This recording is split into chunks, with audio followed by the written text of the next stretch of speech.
할렐루야. 오늘 저는 여러 성도님들과 함께 여호와의 유월절 그 은혜를 누리려면 이런 제목으로 함께 은혜를 나누겠습니다. 유월절은 하나님께서 기원전 1500년 가까운 그 시점에 내려주셨고, 따라서 오늘까지 하면 3500년의 역사를 가진 그런 하나님의 계명이고 또한 절기죠. 히브리어로 성경 원어로 하면은 파사크라고 돼 있어요. 그리고 영어로 한다면은 패스오버.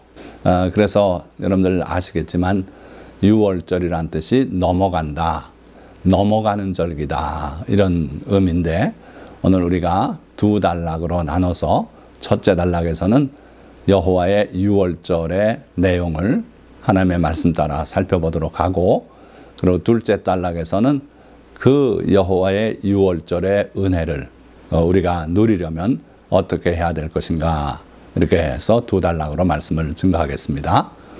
자, 방금 말씀드린 것처럼 여호와의 유월절은 BC 1451년 니산월, 우리 태양력으로 하자면은 3, 4월경이죠. 3500년의 역사를 가진 절기다. 유월절날 먹는 음식이, 이 그림 보시면은 왼쪽 위에 무교병이죠. 효모를 넣지 않은 그런 빵으로 식사를 하고, 그리고 약간의 포도주가 있고요. 그리고 쓴 나물, 또 어린 양의 그 고기, 그렇게 해서 지키고 있는데, 성경 본문 말씀은 애굽에서 이스라엘 백성들을 하나님께서 구원해 내시기 위해서 이제 마지막 재앙, 장자가 죽는 재앙을 앞두고 이 유월절 내용을 지시하셨습니다. 여러분들이 아시겠지만 무려 4번에 걸쳐서 하나님께서 자기 백성과 애굽을 구분해서 자기 백성은 재앙을 내리지 않고 애굽에만 내리는 그러한 놀라운 능력을 보여주셨지요. 그래서 파리 때가 출애굽기 8장 22절 말씀 보면 이스라엘 백성 있는 곳엔 없었다 그랬어요. 그리고 5번째 재앙인 가축들의 죽음도 출애굽기 9장 4절 말씀 보면 이스라엘 백성들의 가축에게는 그러한 죽음이 내리지 않았다 그랬고요. 또 7번째 재앙인 우박 재앙도 출애굽기 9장 26절에 보면 이스라엘 백성들에겐 내리지 않으셨어요. 그리고 9번째 재앙인 흑암, 사흘간의 흑암이 내리는데 그때도 출애굽기 10장 23절을 보면 하나님의 백성에게는 그런 흑암이 없었지요. 자, 그리고 이제 오늘 여호와의 유월절, 이 재앙은 초태생을 다 치셔서 집집마다 초상이 나게 되는 그러한 재앙이었죠. 그런데 하나님께서 이스라엘 백성에게 미리 이렇게 하라 하고 지시하셔서 그 지시에 따른 모든 이스라엘 백성은 초태생이 죽지 않고 그 재앙이 넘어갔지요. 밤에 죽음의 천사가 내려와서 집집마다 들어가서 장자를 죽일 때에 그 문에 어린 양의 피가 발라져 있는 집은 다 넘어갔다 그랬어요. 그래서 하나님께서도 내가 피를 볼 때 넘어가리라 하셨던 그 절기가 유월절이고, 출애굽기 12장에 집중적으로 소개되어 있는데 1절에서 3절 상반절을 보면 여호와께서 애굽 땅에서 모세와 아론에게 일러 말씀하시되 이 달을 너희에게 달의 시작 곧 해의 첫 달이 되게 하고 너희는 이스라엘 온 회중에게 말하여 이르라. 이 달 열흘에 너희 각자가 어린 양을 취할지니. 자, 여기 어린 양 이야기가 나오기 시작하는데 이 유월절 중심을 뚫고 흐르는 내용이 바로 어린 양이에요. 어린 양이고, 이 어린 양이 바로 하나님의 어린 양 예수 그리스도다. 그래서 그 어린 양을 먹는 방식도 그렇고 예수 그리스도의 고난을 잘 예표적으로 보여주고 있다 하는 거죠. 자, 어쨌든 본문 말씀 다시 보면 바로 이 유월절이 있는 달이 해의 첫 달이 되게 하라 그랬어요. 양력으로 3, 4월에 해당하는 그 시점인데 이게 이제 1년의 첫 달이 되게 그렇게 하라 그러셨고, 바로 이 달 열흘에 너희 각자가 어린 양을 취할지니, 여기 열흘에 취하라 그러셨는데 실제 유월절은 14일 저녁부터 시작이 되죠. 그러면서 그게 15일로 바뀌어요. 하나님의 그 날짜 계산법은 해가 지는 순간이 경계가 돼서 그 전까지가 전날이고 해가 지면 그 다음 날이 되니까 해가 질 때에 어린 양을 잡으니까 14일 저녁에 잡기 시작해서 이 행사가 주로 15일에 치러지게 되죠. 그래서 유월절을 니산월 또는 아비벌 15일이다 이렇게 말하는 분도 있고 또 성경에 나와 있는 그대로 열 나흘이 유월절이다 이렇게 가르치는 분도 있고 그래요. 자, 이 시점은 아까 말씀드린 것처럼 9가지 재앙이 지나고 이제 마지막 재앙을 통해서 이스라엘이 애굽에서 나갈 수 있는 종이었던 그 집에서 해방이 되는 그러한 아주 놀라운 순간이었죠. 자, 그때에 해야 될 일이 뭐라고요? 어린 양을 취하라 그랬어요. 아직은 유월절이 아닙니다. 이달 열흘에 어린 양을 취하라. 자, 그래서 그 어린 양을 취해 가지고 준비하고 있는 겁니다. 자, 너희 어린 양은 흠없고 일련된 수컷으로 하되 양이나 염소 중에서 취하고, 자, 우리는 어린 양 그러면 분명히 양으로만 생각하는데 실제로 목축을 할 때는 양과 염소가 섞여서 길러집니다.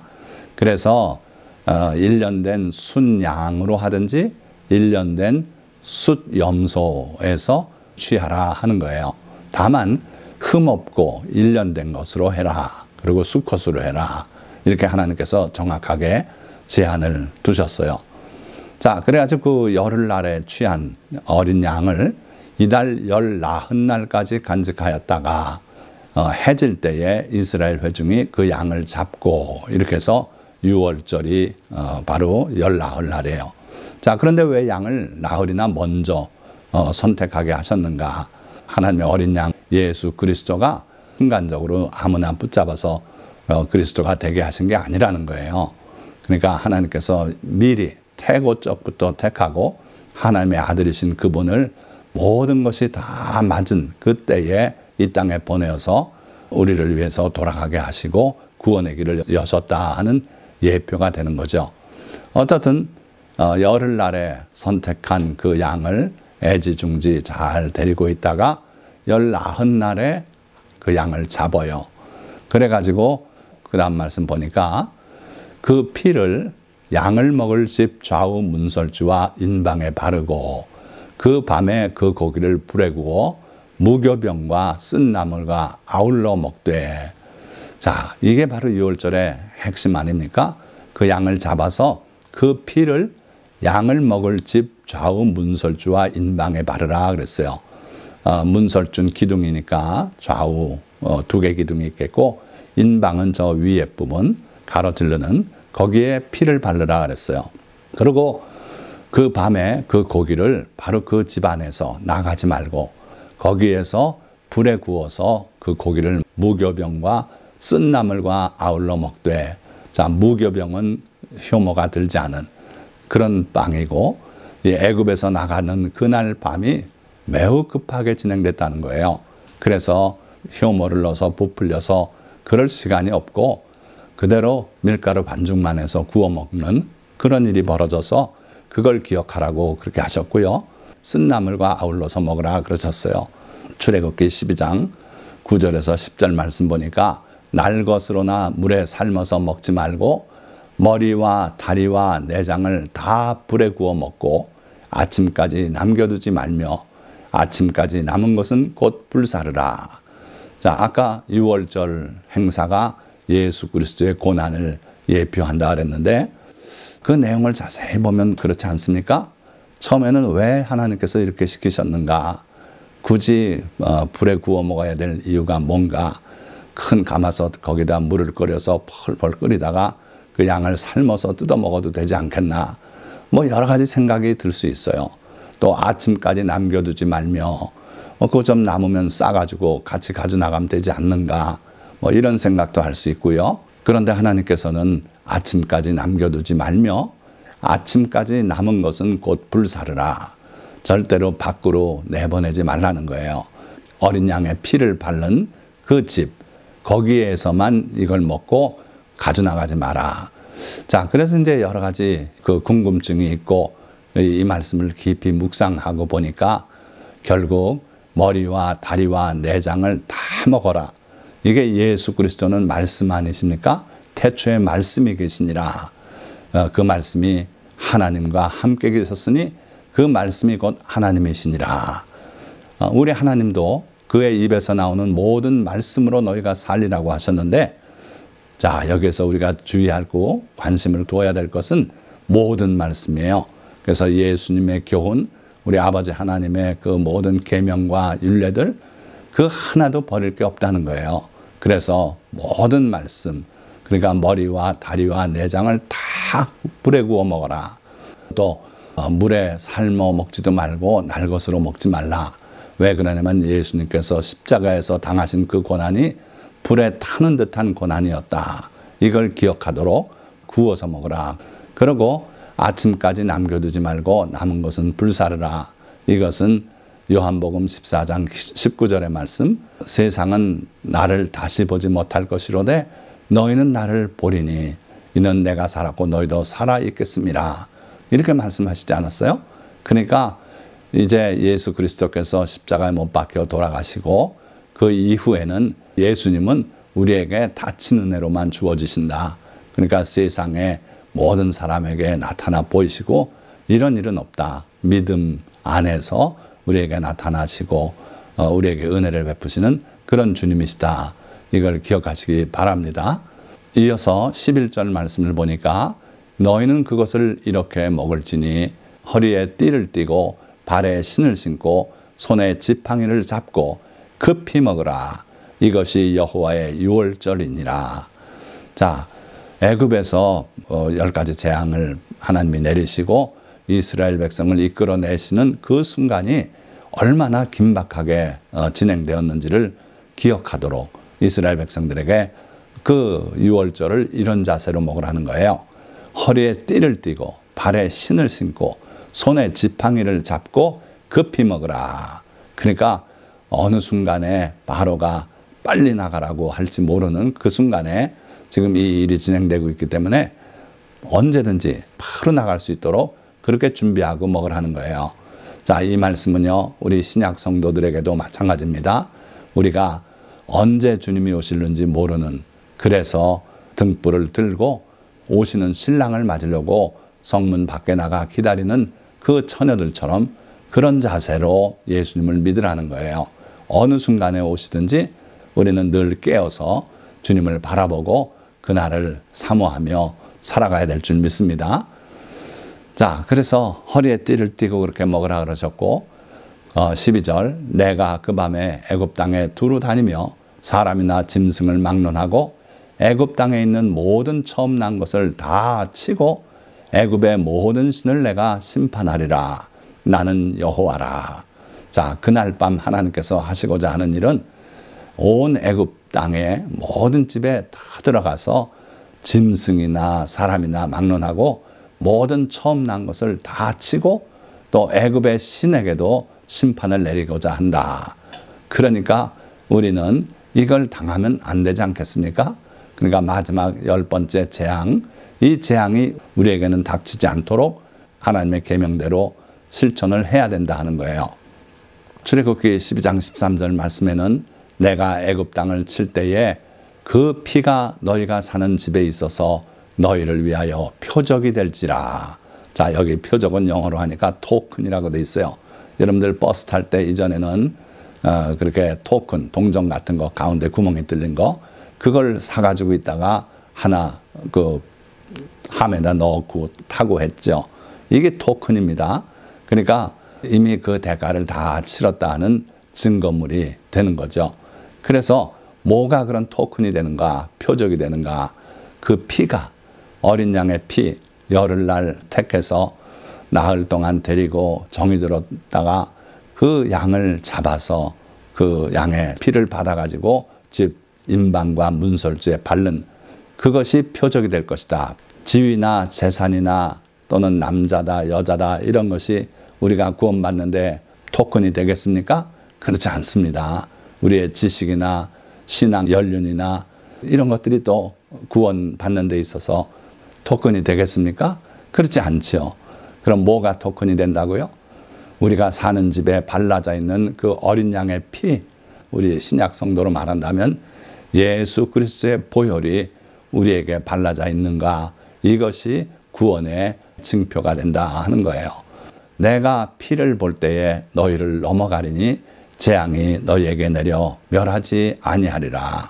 하나님께서 그 피를 볼 때에 그 집은 넘어가겠다는 거예요. 넘어가지 않으면 어떻게 됩니까? 천사가 들어와서 처음 난 초태생 죽여버리는 거예요. 그러니까 넘어가지 않으면 죽음을 맞을 수밖에 없는 그런 상황 속에서 하나님께서 피를 보고 넘어가시겠다 그랬어요. 그러니까 오늘 우리 성도들도 예수 그리스도의 십자가 보혈, 이거 우리 마음속에 늘 발라져 있어야 된다는 거예요. 그것이 없으면은 죽음의 천사가 재앙을 가지고 우리 집에 들어와서 우리도 그러한 재앙을 당할 수밖에 없겠다 하는 거죠. 자, 그래서 너희를 넘어가리니 재앙이 너희에게 내려 멸하지 아니하리라. 자, 지금까지 출애굽기 12장 말씀을 봤는데 민수기 말씀을 하나 봐야겠어요. 9장 10절에서 11절 말씀. 이스라엘 자손에게 말하여 이르라. 너희나 너희 후손 중에 시체로 말미암아 부정하게 되든지 먼 여행 중에 있다 할지라도 다 여호와 앞에 마땅히 유월절을 지키되 둘째 달 14째 날 해질 때에 그것을 지켜서 어린 양의 무교병과 쓴나물을 아울러 먹을 것이요. 자, 이게 뭔 말씀입니까? 유월절은 첫째 달 14째 날에 행하는 거 아닙니까? 근데 여기 보니까 11절에 둘째 달 14째 날에 이걸 지키라는 거예요. 똑같이 어린 양 먹고 무교병 쓴나물을 아울러 먹으라. 자, 그런데 왜 이런 명령을 내리셨냐면 그 한 부류의 사람들이 장례가 났어요. 사람이 돌아가셨어요. 그래서 장례를 치르고 하다 보니까 유월절에 참여를 못했어요. 그래 그 사람들이 나중에 모세와 아론에게 나와서 사정 이야기를 하면서 우리가 하나님의 유월절 행사에 참여하지 못했으니 어떻게 하면 좋습니까? 그러니까 이 계명을 하나님께 받아서 전한 겁니다. 그러니까 시체로 말미암아 부정하게 되든지 하나님은요 시체나 무덤하고 접촉을 하면 부정하게 된다 그랬어요. 그러면 아무리 중요한 유월절 행사라도 못 들어와요. 그럼 어떻게 합니까? 그렇게 될 경우에 또는 먼 여행 중에 있어서 돌아오지 못하고 있는 사람들, 그 사람이 날짜를 한 열흘 넘겨서 돌아왔다든지 하면은 두 번째 기회를 하나님이 허락하시는 거예요. 둘째 달 14째 날에 그 제2의 유월절 이걸 지켜라. 그래서 유월절을 이런저런 사정으로 지키지 못하는 일은 절대 없도록 해라. 하나님께서 허락하신 다른 절기들이 있지 않습니까? 다른 것들은 제2절기를 주신 적이 없어요. 그런데 유월절만은 반드시 지켜야 하기 때문에 우리 구원에 매우 중요한 절기이기 때문에 하나님께서 제2 유월절까지 이렇게 명하셨어요. 자, 두 번째 단락입니다. 유월절의 은혜를 누리려면 어떻게 해야 하는가? 우리가 지금 살펴봤지만 유월절의 그 내용은 어린 양을 준비하고 그 양을 잡아 피를 바르고 그 밤에 집안에 머무르며 네 번째 무교병과 쓴나물과 함께 그 양을 불에 구워 다 먹는 것. 이게 유월절 행사 아닙니까? 자, 그런데 이 유월절은 이 일을 함으로써 우리에게 내려주시는 은혜가 있다 이거예요. 뭡니까? 바로 장자가 죽는 일을 면하게 해주시는 거죠. 우리가 살아가는 데 있어서 여러 가지 재앙들이 있어요. 사고도 있고 사건도 있고 자연재해도 있고 그런 것들이 있는데 그걸 면제해 주는 거, 면하고 넘어가시는 것, 이게 바로 그 은혜죠. 자, 이러한 유월절의 은혜는 누구를 위한 것인가? 말할 것 없이 언약 안에 있는 하나님의 백성을 위한 은혜예요. 자, 그것이 구약시대에는 언약 조항, 즉 십계명과 율법을 지키는 사람들, 그들을 위한 은혜가 되는 것이고, 결과적으로는 신약시대에도 하나님의 언약 안에 있는 백성이 있어요. 누굽니까? 바로 성도들이죠. 신약시대에는 하나님의 어린 양 예수 그리스도를 믿고 십자가 보혈, 즉 이게 언약의 피예요. 십자가 보혈로 죄 씻음 받은 성도들이 바로 언약 안에 있는 하나님의 백성 아닙니까? 예수님께서 세례를 받기 위해서 요단강에 오셨을 때 그 세례 요한이 자기에게 다가오시는 예수님을 보고 이렇게 제자들에게 말했습니다. 이튿날 요한이 예수께서 자기에게 나오심을 보고 이르되 보라, 세상 죄를 지고 가는 하나님의 어린 양이로다.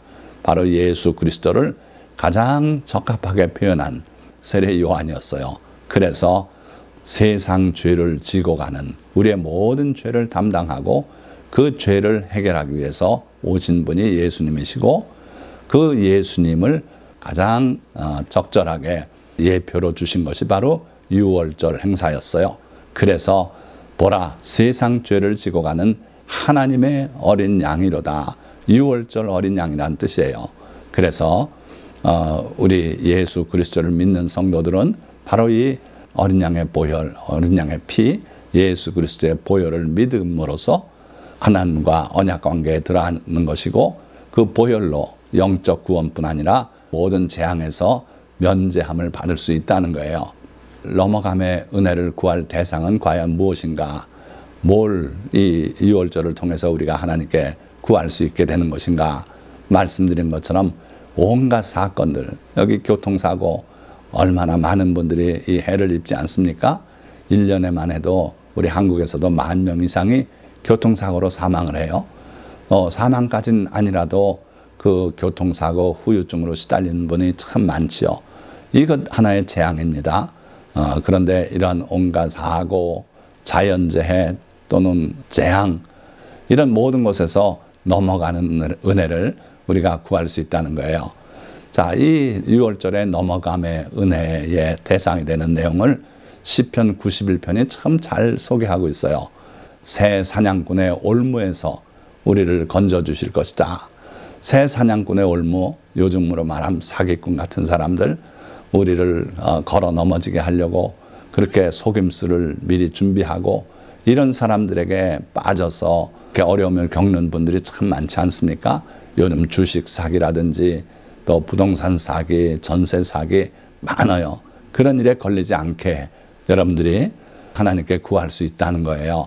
또 심한 전염병, 코로나가 이제 거의 지나갔습니다마는 한참 심할 때 많은 사람들이 목숨을 잃지 않았습니까? 이러한 심한 전염병이 다가올 때도 하나님께 간절히 구하면 우리가 그 전염병을 걸리지 않고 넘어갈 수 있다는 거예요. 하나님께서 넘어가시겠다고 말씀하셨기 때문에 그래요. 밤에 찾아오는 공포, 밝을 때 닥쳐오는 재앙, 낮에 날아드는 화살, 이 모든 것들을 다 피할 수 있는 것이 바로 유월절의 은혜다. 그래서 우리가 하나님 앞에 이러한 내용들을 구체적으로 언급하면서 기도로 간구하면은 이 유월절의 은혜를 입어서 넘어갈 수 있을 줄 믿습니다. 자, 예수님께서도 마태복음 7장 7절에 잘하시는 구하라, 그리하면 너희에게 주실 것이요, 찾으라, 찾는 이가 찾을 것이고, 두드리라, 그러면 열릴 것이라 하지 않았습니까? 그러니까 주님께 기도로 간구해야 돼요. 에스겔 36장 37절 상반절의 말씀도 보면 주 여호와께서 이같이 말씀하셨느니라.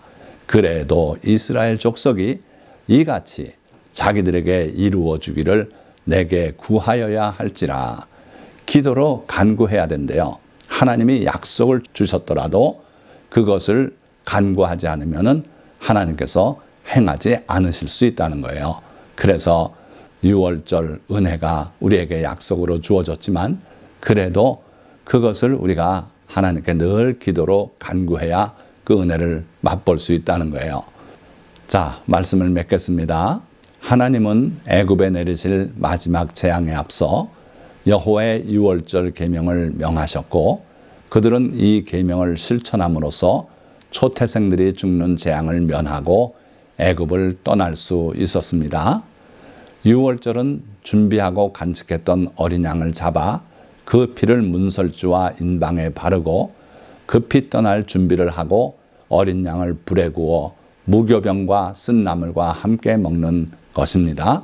유월절은 우리의 구원을 위해 우리 주 예수 그리스도께서 당하신 십자가 고난의 예표이며, 예수 그리스도의 십자가 보혈은 영혼 구원뿐만 아니라 이 땅의 온갖 재앙을 넘어가게 하는 약속의 증표이기도 합니다.